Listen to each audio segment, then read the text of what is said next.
How's it going, everybody? It's Pilot Flame, and we are back with another FPL video, and today we're going to be looking at my lineup preview. We're going to be taking a look at position by position for how my lineup is shaping up for the beginning of this Fantasy Premier League season. And like I said, we're going to be looking at each position, each player, kind of going into a bit more detail and kind of seeing where my thoughts are as to what my final lineup could be. And you're going to have to check that out as well if I do make any changes. That's going to be tomorrow for our deadline stream as well, so make sure to check that out. But we will be doing the lineup preview here, like I said, going through the formations and what potential players are still on my mind. If you haven't done so already, hit that like button, subscribe to the channel if you haven't done so already or are new to the channel. A lot of FPL content going to be coming your way this season, so you're going to want to stick around for that, as well as turn the notification bells on so that you can get the content as soon as it is readily available. Also, drop us a follow over on Twitter so you can keep up to date with any releases that we do have. And follow us over on Twitch if you want to join us for our deadline and preview streams. Like I said, deadline stream tomorrow. It's going to be 7 p.m. EST. I'll also put the VOD as a premiere over on YouTube, so make sure you check that out as well. Now, let's talk about our partners for this FPL season with Fantasy Football Scout. We have partnered up with Fantasy Football Scout for this coming Fantasy Premier League season, and they're giving you an exclusive offer. Use the link down in the description to get 20% off your Fantasy Football Scout membership. It gives you access to the exclusive members area, which has new tools such as the 3-player comparison tool, as well as some old favorites such as the Rate My Team tool, the Season Ticker, and my personal favorite, the fully customizable stats tables, which you can share among other Fantasy Football Scout members, powered by Opta Stats. Use the link down in the description below to get 20% off your membership today. Sign up now. So this is our team at the back for now as it stands. So our current squad value is 99 million out of the 100 million. We have 1 million in the bank. Obviously, free transfers don't really matter too much. And as you can see just above me, we have all the chips available, because why wouldn't we? You can't use the wild card or the free hit in the first game week, but don't worry, those will be available to you later on. But you can use a bench boost or triple captaincy chip, and some people have played around with the idea of bench boosting game week 1. I'm not going to do that. I'm going to wait for the double game weeks, almost certainly. But let's go position by position. So we've got the goalkeepers in defense. I've kind of grouped them up because they kind of function similarly in Fantasy Premier League. So we've got Sanchez in goal as our main 4.5 million goalkeeper. He's got great fixtures, and I think that he's someone who's going to pick up clean sheets. He's going to bring in the odd save point every now and again, but I don't expect too many saves from him. The other goalkeeper I've definitely considered has been Bachmann from Watford, and he is the mainstay over Foster, who is our backup goalkeeper on the bench, and that could be the potential goalkeeper pairing that I go with. And I might end up going with that. The only thing that might put me off that is potentially that I could have goalkeeper going up against forward, and we'll get into that when we reach the forward line right off the bat, which is something we typically don't want to do. If we have two attackers going up against each other, we just hope for a high scoring game. So like as an example, you have West Ham playing Newcastle, so there's going to be managers, potentially like myself, that have Wilson and Antonio going up against each other. You just hope that they both score. That's what you want at the end of the day. But I just think that Sanchez could provide slightly better points per game over the likes of Bachmann, because he's obviously been in the Premier League. They're a very system-driven team, and Brighton seem to have things kind of nailed down. You know, Dunk's back, so hopefully that means their defense is a little bit more assured. They're also up against Burnley, who haven't really broke the transfer kind of listings into their team and said, hey, look, we're looking to do things this season. It's just going to be typical old Burnley now. They score a set-piece goal. That's probably likely to happen. But also I think that Aston Villa are just as likely to score versus Watford. But I'm going to go with Sanchez. He's just kind of the safe pick. He's been in the Premier League, and, I think he's going to be quite fine. And we probably will change him out if we are looking to wildcard in Game Week 7, which is when the fixtures turn quite heavily for a lot of the more popular teams. And we'll get onto that when we reach the tinkering section at the end of the video. Trent Alexander-Arnold, and I'll put in Simicast in here as well. Robertson sustained an injury in one of their preseason matches. He kind of rolled his ankle, could have easily broken it or something, or done a lot more damage than he did. Apparently, he's going to be out a few weeks. And that would leave Tsimikas to come in at 4 million and could come in and play a permanent role for those few game weeks. If he only plays the first 2 game weeks, I'm happy with that because that's up against Norwich away and Burnley at home. They play Chelsea in game week 3 and then it's the international break, and I could potentially make some changes later on or just drop him to the bench. And we'll look at the tinkering screen as to why I can do that potentially later on. Trent Alexander-Arnold, I see that there's some managers potentially looking at maybe, do I go, Salah, Jota, and Tsimikas and just drop Trent altogether and save so much money? No, that's not what you do. You have Trent in your team. He's a no-brainer. He hasn't left my team since I first created my FPL team, and he's definitely a lock-in. I mean, he's arguably a differential captaincy shot. I didn't have him in the captaincy video, but he definitely could be. Luke Shaw as well, someone who hasn't left my team. There was a little bit of a worry as to potentially how his ribs would fare, but I mean, he looked, sharp as ever. Just as good as he did in the Euros, and it's been taking leaps and bounds ahead from the first half of last season to now, and it's just a fantastic left back at the moment. He's got Leeds at home. Could be a bit of a tricky fixture for United. I expect Leeds to potentially score, but hopefully we can get some attacking returns from Shaw down the other end. And then on the bench, our other 2 defenders, Luke Ayling from Leeds, he's going to potentially come in. So, as an example, if Tsimikas doesn't play in game week 3, Ayling has Burnley, which is a very good fixture for Leeds United, and he could come in quite nicely at 4.5 million, and Tsimikas would just sit on the bench. We'll probably gain a little bit of value if Tsimikas does well, and we will then sell him on for a little bit extra value, because a value at the beginning of the season is quite important. And then lastly, Livramento, he's just a Southampton defender that they brought in. He's 4 million, and it's just kind of fulfilling that slot at the moment. But there was something I actually figured out today, and we'll talk about in the tinkering screen that I might go with come the actual, lock-in of our teams. And I'll show you that, what my thinking is and what the plan of action is going ahead with that. Now, with the defense and the goalkeepers out of the way, let's take a look at the midfielders that I've chosen for the season.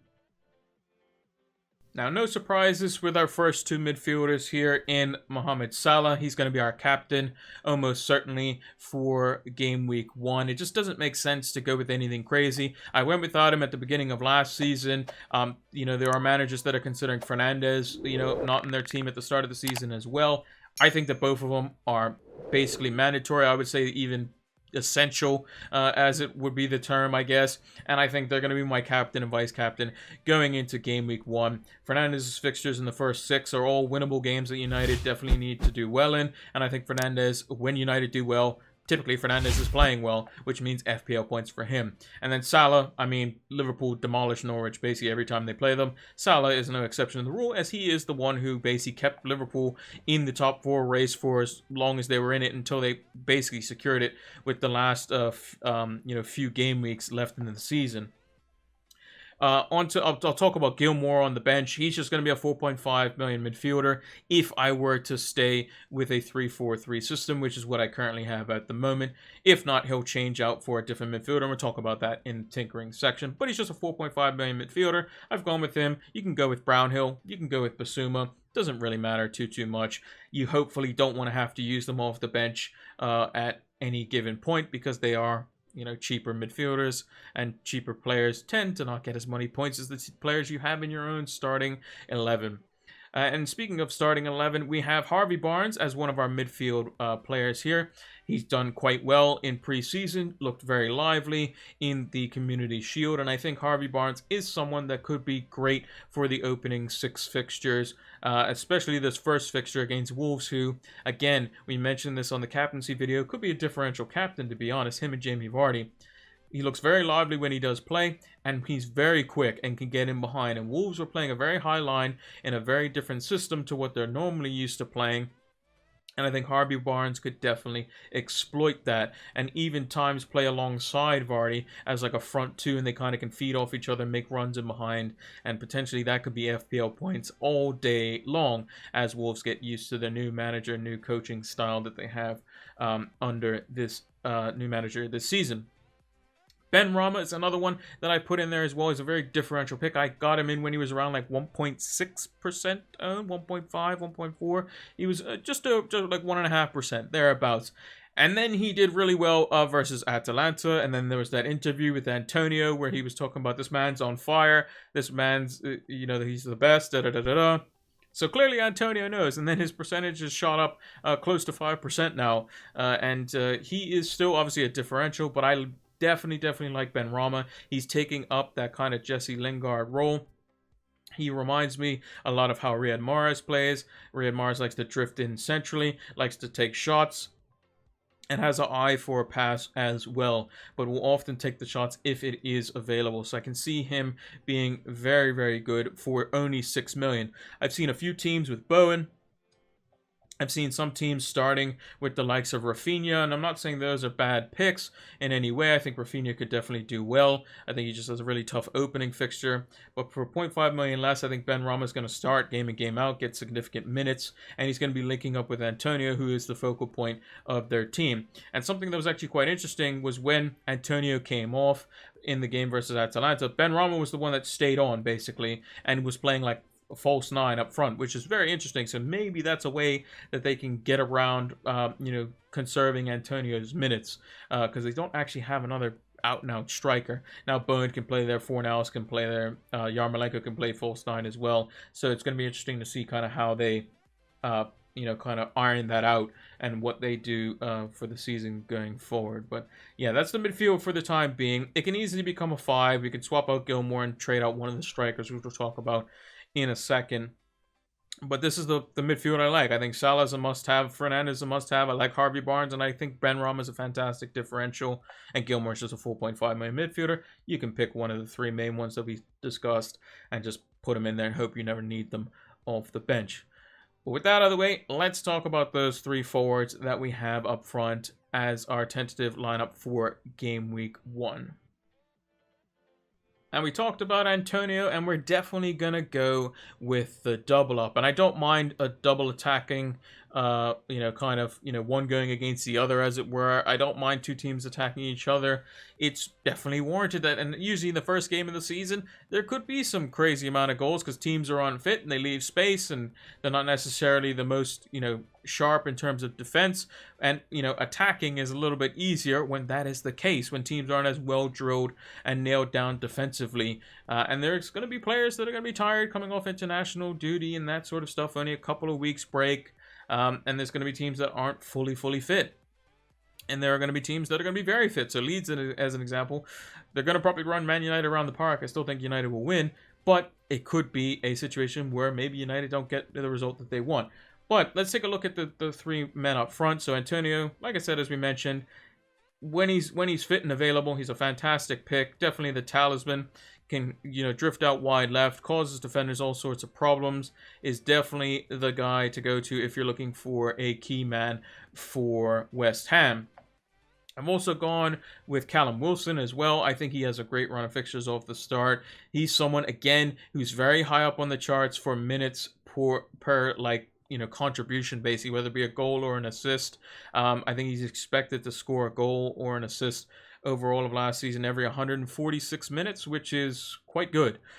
So you would expect him to score every 2 out of every 3 games if I've done the math correctly. I may have got that wrong. I think it's just over 3 games. But he is someone who is also on penalties as well, 7.5 million. He would potentially be the guy that would be my midfield replacement. So I could easily go from Gilmore to a 4.5 million striker and swap in Wilson's money and put in the likes of a Greenwood, or if I didn't have Simicast, I could put in a Jota or somebody like that. I could also downgrade Wilson to an Ivan Toney as an example, which has been on a lot of managers' teams. I just think that Wilson, if Wilson and Toney were the exact same price, who would you go for, Wilson or Toney? I would go for Wilson. So just because I can pay 1 extra million for a player that I know is going to be better when I already have 1 million in the bank because I think the team is perfectly fine for what I want to do, I think that Wilson is definitely going to be a lot better. And I think his fixtures are just as good, if not better, than Toney's as well. And then lastly, Ings, he looks a little bit unfamiliar in a Southampton jersey, and that's because he's gone over to the likes of Aston Villa. And the second he went over to Aston Villa, he was straight in. I think he's going to be the one on penalties when El Ghazi isn't on the pitch, and he may take him off El Ghazi longer term.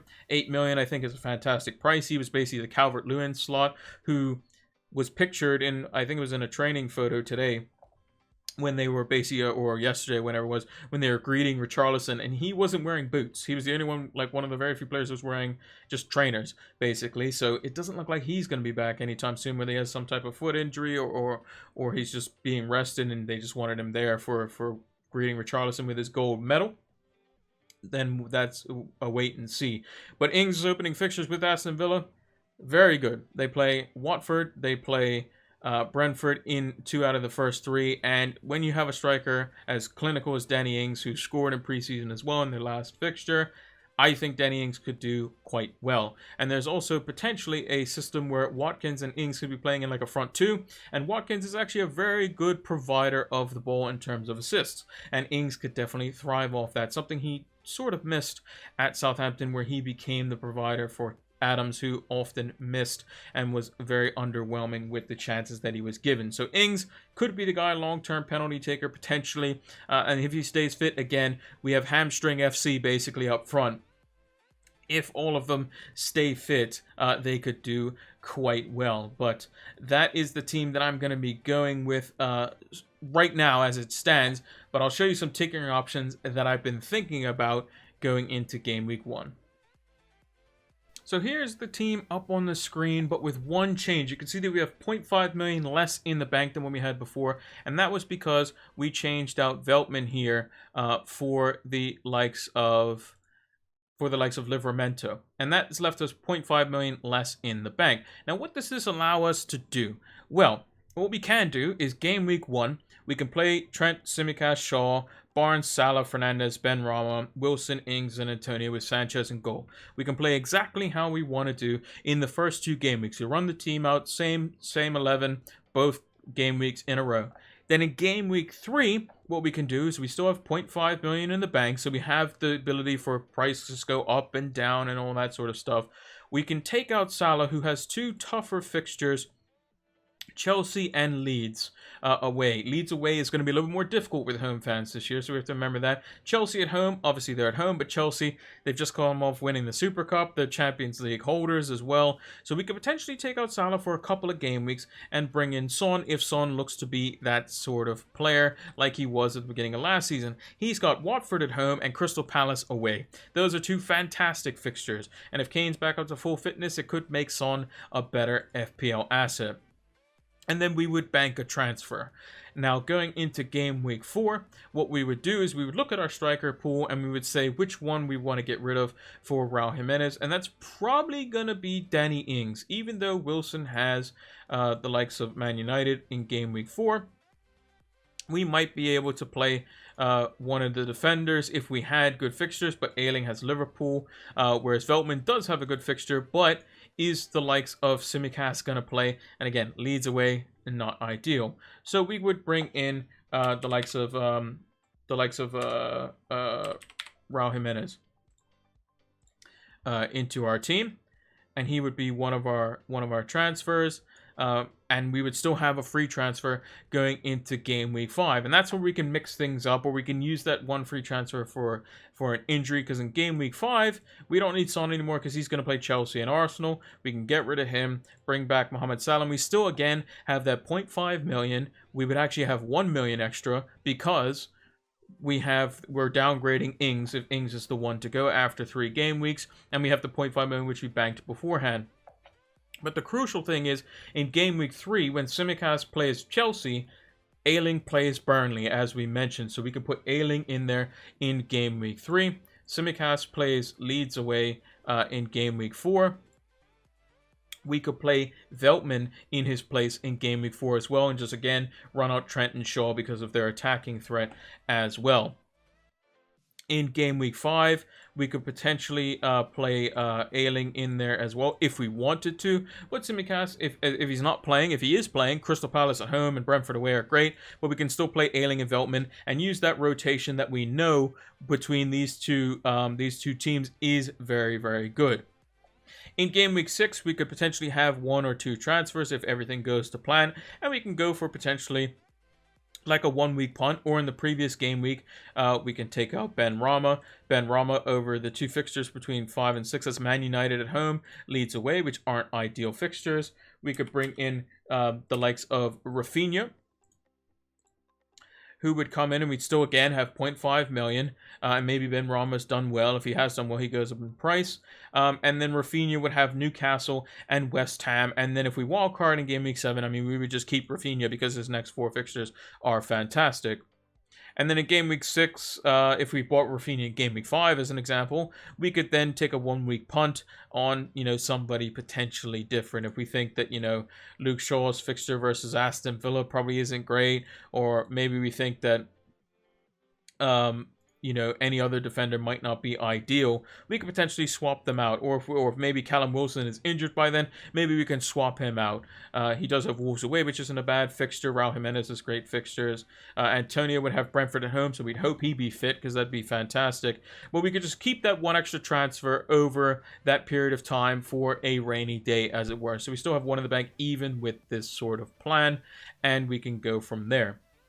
And like I said, we'd still have 0.5 million in the bank at a bare minimum this whole time. And then in game week 7, we would bring in the likes of all the Chelsea players we'd want because the fixtures swing there. We could get rid of Bruno Fernandes because from game week 7 onwards, he has a very bad sea of games. But we could bring him in for this very nice run of games right here. From game week 15 to game week 27 is absolutely insane for Bruno and Manchester United. It could be a Man United triple up there as well. So we'll have to keep an eye on that. But that's kind of the plan that we have going now. And I think that would be something that I could potentially go with. The only other thing that is potentially crossing my mind, obviously we do have Veltman. I have Veltman in there now because it's something I just wanted to keep in mind. We have 0.5 million in the bank. We could drop down to Ivan Toney if we think that he's going to do better than Wilson. If we wanted somebody on the Friday night game, you don't want to miss out on the first game. We can go with the likes of Toney. And then potentially, if we really wanted to, we can get, real interesting and upgrade Sanchez to even Martinez as an example. If we really, really wanted to. Someone who has 3 great fixtures off the start. Not many players are going to go with Aston Villa clean sheets, potentially. And if you think he has 2 games out of the first 6 that are probably bad, so Man United away, Chelsea away are definitely 2 bad games. He'll probably pick up some saves in those, but you would think Watford, Newcastle, Brentford are definitely clean sheets. Everton at home might be a clean sheet, and then in game week 7 we could potentially get rid of him after the fact. That could be something to go with. And again, we still have 0.5 million in the bank if we had Toney over the likes of Wilson. That is something that's also crossed my mind as well. And we can still do the same thing as we did before. Take out Salah in game week 3. Bring him back in game week 5. Take out Ben Rama for Rafinha in game week 5 or thereabouts. Get rid of Ings for the likes of Jimenez. We could still do all of those things. And if actually we compare Martinez, so if we think Martinez should probably keep a clean sheet versus Watford, Newcastle, and Brentford, has a chance to keep a clean sheet versus Everton. So you think very good 4 out of 6 clean sheets, probably not so great 2 clean sheets out of 6. If we look at Sanchez, we'll just restore him here. If you think probably a clean sheet versus Burnley, Watford, and probably I would say Crystal Palace and Brentford. So again, his ceiling is probably, maybe even 5 with Everton. 5 out of 6 clean sheets. His low, probably again 2 or 1. So if we're looking at got the extra 1 million to potentially go for a little bit more save points than Martinez, because usually when Aston Villa do keep clean sheets because Martinez makes saves, that is something that's also probably crossing my mind. But I think with Sanchez is, he is quite highly owned. Martinez is owned even more. So maybe that would be something that a lot of managers don't necessarily actually take a look at. Potentially, Sanchez is considered like the Twitter template pick, but Martinez is actually a lot higher owned because he was the most scoring goalkeeper in the game last season. But yeah, this is how we have it currently at the moment. Again, we would still play Simicast in the first 2 games. If he gets those first 2 games, fantastic. That's all I basically want from him. And then maybe I can sell him later if he does well for a 4.1, if he's gone up in price twice. And then we just use the rotation of Veltman and Ayling after the fact. You know, we would just play Veltman in Game Week 4 and Game Week 6, and we would just play Ayling in Game Week 3 and Game Week 5. And it's perfectly fine. And then we can make our transfers elsewhere and then wildcard in Game Week 7. That's at least a tentative plan. Let me know what you think in the comments down below. But I think this probably looks a little bit more appealing because I can probably get away with it with having 0.5 million in the bank. Obviously, we need to have Wilson back in there. 0.5 million in the bank. We could still swap out Salah. We could still get Jimenez. We can bring in Rafinha later on when Leeds' fixtures turn good. And we could even have Martinez from the start if we really wanted to. But yeah, let me know what you think down in the comments below. What do you think I should change? If you think it's a good plan, if you think I should just freestyle it and not have a plan at all. And also let me know what teams you have at the moment, what kind of plans you have for Game Week 1 and onwards. And yeah, that's going to do it for the lineup preview. Hope you all enjoyed it, and hopefully my team doesn't change too much going into Game Week 1. And that's going to do it for our lineup preview. Let me know what you think down in the comments below of what my team needs, or if it's just right, or if you would change it completely, or what you would do. Leave me a comment down below, or even what lineups you're potentially looking at to start the season off with. If you haven't done so already as well, hit that like button, subscribe to the channel, it helps out greatly, and turn the notification bells on so you can get the content as soon as it is readily available. Drop us a follow over on Twitter and join our Flames Recruits League. It is in the Twitter bio. Drop us a follow over on Twitch so that you can see when we go live for our preview and deadline streams. We'll be doing a deadline stream tomorrow, 7 p.m. EST. There's also a pinned comment down below for the link to our Twitch as well. And lastly, use that code down in the description, the link rather, and get 20% off your Fantasy Football Scout. It's going to be the best link, code, whatever you want to call it, that you could possibly get. 20% off your yearly membership for Fantasy Football Scout. They have a various range of tools that you can use to help elevate your FPL game. Thank you all for watching, and until the next one, take care.